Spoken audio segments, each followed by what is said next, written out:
We also hand out a mop for questionable behaviour during the week or the fortnight that was. We've gone quad mop. There's been a fair few. Yeah, janitor convention for this one. Yeah, janitor convention. That's right. We had to hand out all the mops. All the mops. Should we kick it off with Shohei Ohtani? I think. Yeah, I feel like it's the biggest story. It's a massive story, especially for baseball. So it's been developing over the last month or so, hasn't it? Yeah. Well, it kind of came to head in the last kind of week and a half with all the news story and the crux of it. He's now moved into California. There's been illegal betting to the point of a $4.5 million debt through an illegal bookie, and then his name, of course, has come up in that as part of some of those transactions.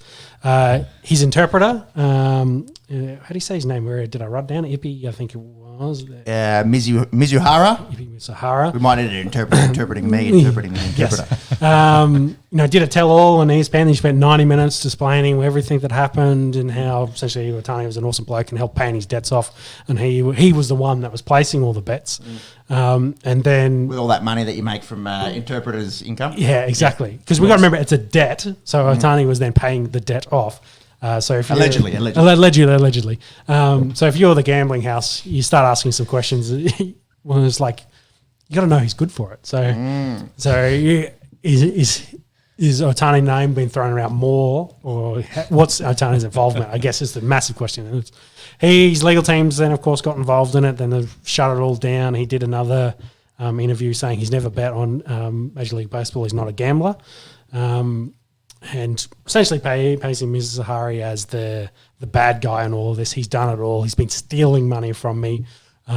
Essentially, either he's the bad guy or he's taking a huge fall here for Ohtani to, I guess, protect the Japanese Jesus, as he will, for baseball with his massive endorsements and his huge contract for Major League Baseball. It's a pretty big allegation once there's theft involved, isn't there? Yeah. Because then it becomes criminal, doesn't it? Well, the legal gambling is also criminal, so there's a big part of that, especially in California. And Mizuhara's kind of chat saying like I thought it was like DraftKings, so because obviously it sounds like when he was at the Angels, that there might have been some gambling they were doing as well on that, but that's in a different state which has it legal. So he's moved somewhere where it isn't, and they've been caught out. Rumor, a part of that interview, he said that they only ever betted on international soccer, which I guess kind of makes sense, and I think international horse racing were the two. Don't think there's any bets on unders here, as you will. We'll get to that in a minute. Ohtani's betting on himself and that's taking a high line. Yes. So none of that allegedly, all bet on foreign sports, but they've kind of changed the tune. So, what story is believable? Is it the one where Ohtani knew about some of this, was involved, was helping out? The conspiracy theory was Mizuhara the go-between? Was he the one actually placing the bets on Ohtani's behalf? And Ohtani's got an MJ-type size gambling problem? Or on the end, if we believe the legal team, is he really the bad guy who's been stealing money?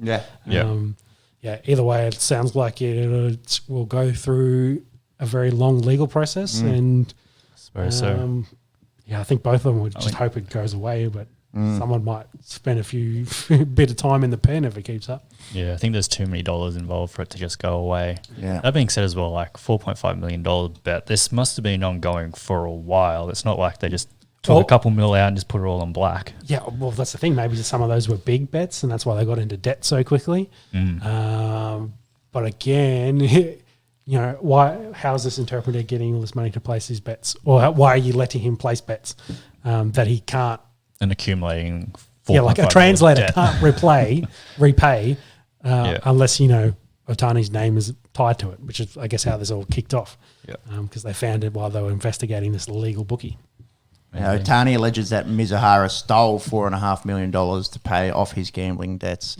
A story Mizuhara seemed to adopt only after telling ESPN that Ohtani authorised and physically completed the payments. So it's a lot of he said kind of stuff going on, and it's certainly going to be a lengthy a bit of time before we find out how it plays out. I suppose that's it as well. Like, it's not like he's pulling cash out of his wallet either. Like 4.5, like you got to remember it's a transactions are going to be like online or like they need some sort of bank signature. So but you say how's Ohtani not knowing? Yeah, like, exactly. His finance manager, is his business manager also in on it. Like, and like they're really good friends, and he's been his translator for ages. I believe they were like school friends essentially. So he's known him for a long time. Yes, he maybe stole the funds from Ohtani to pay off the debt. But the question for me is, how does he get into so much debt to start with as a translator? Yeah, rumor is maybe his salary was getting paid about $2 million from Ohtani, but. That seems a bit overs. Getting paid $100,000 per word translated or something. Yeah, something like that. It's very, very interesting story. A lot of conspiracies to follow in this one. I know the NFL is very interested in see how they handle it. Because they've been dealing with their own gambling or players' gambling problems. Nothing to this proportion, I suppose. Yeah, I agree. Speaking of the NFL, Rashee Rice has got himself in a little bit of hot water. It's a shame for the Chiefs and recent Super Bowl champion because they've just looked like they've found a bit of young talent out wide, which they've kind of lacked over the last few years. What's the story there? Tyreek replacement. Yeah, well, a Lamborghini and a Corvette, was an Urus and a C8, were drag racing along the Texas interstate. There's plenty of video of it, dash cam footage. They essentially tried to form into the same lane, crashed into each other, and then swerved off and hit another 4 cars in total. So it was a 6-car accident. And then they all legged it. And by accounts, Rice was driving the Corvette and his lads were in the Urus having a bit of a race.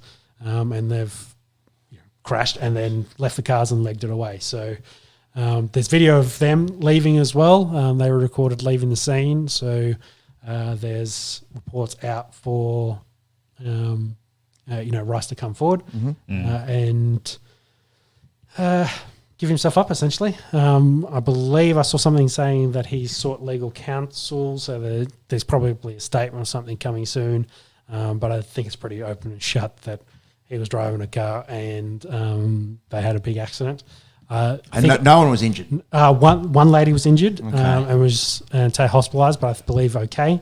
It was her and her 4-year-old son in the car with a big one, and she had some scathing comments as well as part of that. So it's just not a great look considering Addison got done for his really big speeding ticket, and of course Henry Ruggs is the big one, causing the loss of life and spending big time in jail because of it. So young wide receivers with big future ahead of them.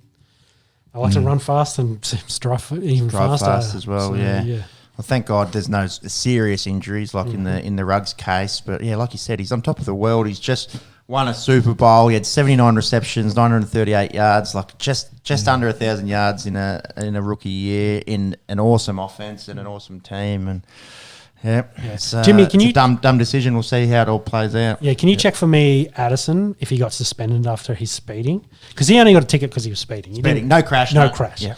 But I feel like, that Hollywood Brown signing's going to come in clutch now. Because, this is a really bad look. And if the league wants to take a hard stance, he could miss a portion of the season. We say just speeding, 140 miles per hour in a 55 mile per hour zone. So nearly 3 times the limit. And that's booking it. That's 200 Ks plus for our units. So $686 in fines and fees. Yeah. So they just fined him, but no suspension out of that. That's incredible. It's only $686. Slap on the wrist. Yeah, so I wonder, because this was an accident and, endangering life, plus the Henry Ruggs story, whether they, sit him down for 2 weeks, 4 weeks kind of thing. Addison said his dog was having an emergency. Yeah, so that was also the caveat in that. Yeah, he was racing to the vet, not racing his boys.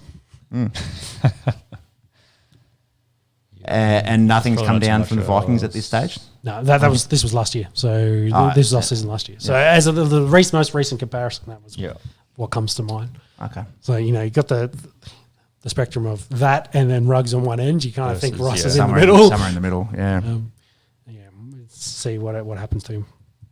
But sucks for the Chiefs, and they'll be happy they got Hollywood Brown now on the roster. Bit of biting in the UFC, hey? Yes. Andre Lima and Igor Severino. Yeah. So Igor bites Lima like really badly on the bicep, leaves a full imprint of his jaw essentially. Gets DQ'd, gets cut immediately for the UFC. So massive mop movies from him, kind of trying to, I don't think it was his debut. It might have been his second or third fight in the UFC, but trying to move your way up into the UFC to get the big coin, and does something dumb like this. Like you're not Mike Tyson, so To be fair, he didn't bite a bloke's ear off. True. He tried to take a big chunk out of him and been cut, and then good way to get your contract torn up. Hey? Exactly, and that led to the first bite of the night bonus. For Lima here, who then also got the mark tattooed. So he'll permanently have that bite mark tattooed. Did he get tattooed? I didn't know that part of the story. That's pretty funny. Yeah, the next day, when I was still bruised, he went and got it tattooed. So, gosh. So it'll be there permanently.